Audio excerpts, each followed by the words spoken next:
Okay guys, so we've had several people ask about the installation for Polar 3600, and that is exactly what we would be doing here right now.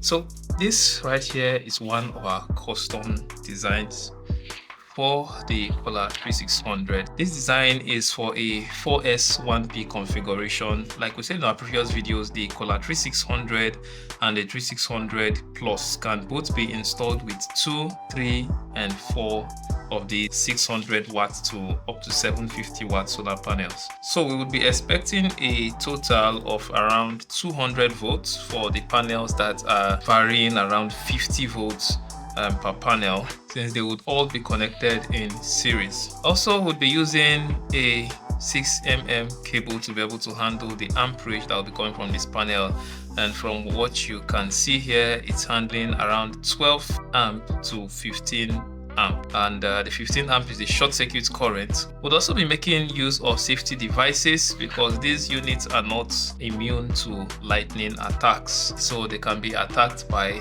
lightning. So we need to protect them from not just lightning, also from overload protection, from overcurrent from the panel. We also have double surge protection for the units right here. So this is what we're going to do.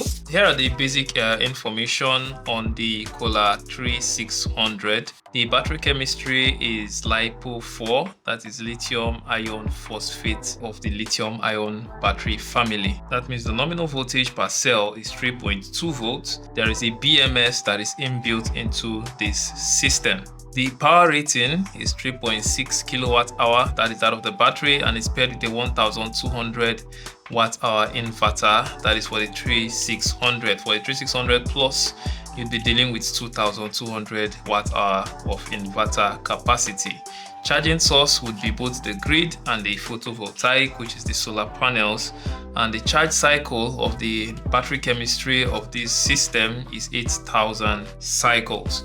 Now 8000 cycles, if you're connecting this to the solar system for it to depend fully on solar charging, that means you're expecting a life expectancy of at least 20 years on the battery life. That is theoretically the correct life expectancy of the battery if you discharge and recharge the battery once a day.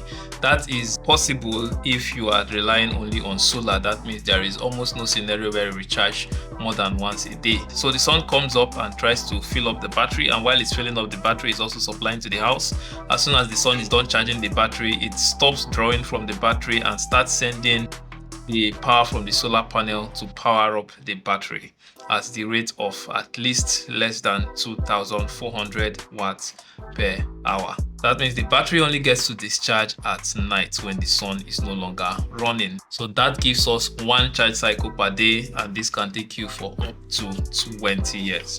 So what we just explained is the portable version of this. We also have the installable or the modular version of this. Now they both have their advantage and their disadvantage. So for this portable version, if you want to travel or you want to take a trip, probably with your family or whatever, you can simply unplug the Polar 3600 from your house and move it to wherever you want to move it, and then use it like an external power station.